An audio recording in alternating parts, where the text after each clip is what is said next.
Pension തട്ടിപ്പ് കേസിൽ പ്രതിയായ യൂത്ത് കോൺഗ്രസ് നേതാവിനെതിരെ വീണ്ടും പരാതി. മലപ്പുറം മാലങ്കോട് പെരുമുക്ക് സ്വദേശികളായ മരിച്ച ദമ്പതികളുടെ പെൻഷൻ തട്ടിയെന്നാണ് പരാതി. സംഭവത്തിൽ യൂത്ത് കോൺഗ്രസ് മലപ്പുറം ജില്ലാ സെക്രട്ടറി ഹക്കീം പെരുമുക്കിനെതിരെ പോലീസ് കേസെടുത്തു.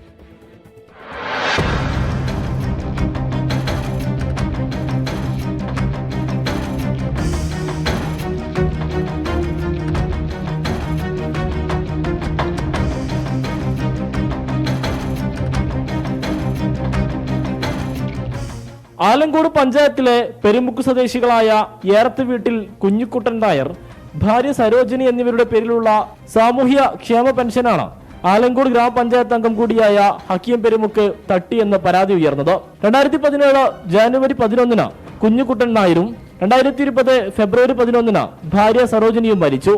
മരിച്ചതിനു ശേഷമുള്ള കുഞ്ഞിക്കുട്ടൻ നായരുടെ പേരിലുള്ള 12,000 രൂപയും സരോജിനിയുടെ 15,100 രൂപയും ഹക്കീം പെരുമുക്ക് കൈപ്പറ്റിയെന്നാണ് പരാതി.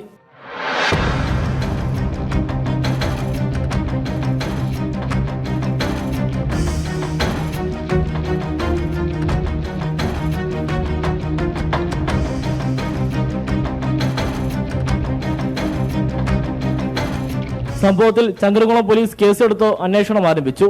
ആഴ്ചകൾക്ക് മുൻപാണ് പെരുമുക്ക് സ്വദേശി പെരിഞ്ചേരിയിൽ അബ്ദുള്ള എന്നയാളുടെ പേരിലുള്ള സാമൂഹ്യ ക്ഷേമ പെൻഷൻ തട്ടിയെടുത്തതായുള്ള ആരോപണം ഉയർന്നത്. ഈ പരാതിയിലും പോലീസ് ജാമ്യമില്ലാ വകുപ്പ് പ്രകാരം കേസെടുത്തിരിക്കുകയാണ്. ഹക്കീം പെരുമുക്ക് നിലവിൽ ഒളിവിൽ കഴിയുകയാണ്. 24 തിരൂർ.